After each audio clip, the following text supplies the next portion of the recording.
खरीप हंगाम तोंडावर असताना शेतकऱ्यांच्या खिशावर आणि जमिनीवर डल्ला घालण्याचा पर्दाफाश झाला आहे। यवतमाळ जिल्ह्यातील पुसद तालुक्यात सावंगी गावाजवळ बोगस खतांची भरलेली ट्रक पकडण्यात आला। कृषी विभाग आणि पंचायत समितीच्या संयुक्त कारवाईत 200 पेक्षा जास्त पोत्यांचा हा संशयित ट्रक ताब्यात घेण्यात आला आहे। गुजरातमधून आलेल्या या खतांचा वापर जमिनीच्या आरोग्यासाठी अत्यंत घातक ठरू शकते। यवतमाळ जिल्ह्यात खरीप हंगाम सुरू होण्याआधीच बोगस खतांचा खेळ सुरू झाला आहे। कृषी विभागाला मिळालेल्या गुप्त माहितीनंतर पुसद तालुक्यातील सावंगी गावाजवळ एक ट्रक अडवण्यात आला। या ट्रकमध्ये 200 पोते बोगस खत आढळून आले।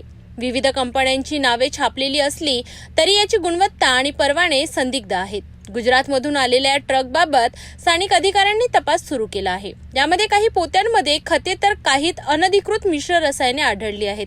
कृषी विभागाच्या अधिकाऱ्यांनी या सर्व पोत्यांचा साठा ताब्यात घेतला असून त्याची नमुने तपासणीसाठी पाठविण्यात आले आहेत। खरीप पेरणीपूर्वी अशा प्रकारच्या बोगस खतांची विक्री होत असल्याने प्रशासनात खळबळ माजली आहे। खते आणि बियाणे हे शेतकऱ्यांचे अस्त्र असते, मात्र त्याच अस्त्रात जर भेसळ असेल तर ती थेट शेतकऱ्यांच्या भविष्याला पोखरते। बोगस खत विक्रेत्यांवर कारवाई केली जात असली तरी अजूनही बाजारात असे अनेक ट्रक पोहोचले असल्याची भीती आहे। शेतकऱ्यांनी अनधिकृत व अनोळखी विक्रेत्यांकडून खरेदी करताना काळजी घ्यावी असे आवाहन प्रशासनाने केले आहे। सिटी न्यूजवरून आम्ही यापुढेही अशा प्रकरणाचा पाठपुरावा करत राहू। शेतकऱ्यांच्या हक्कासाठी आवाज बुलंद राहील।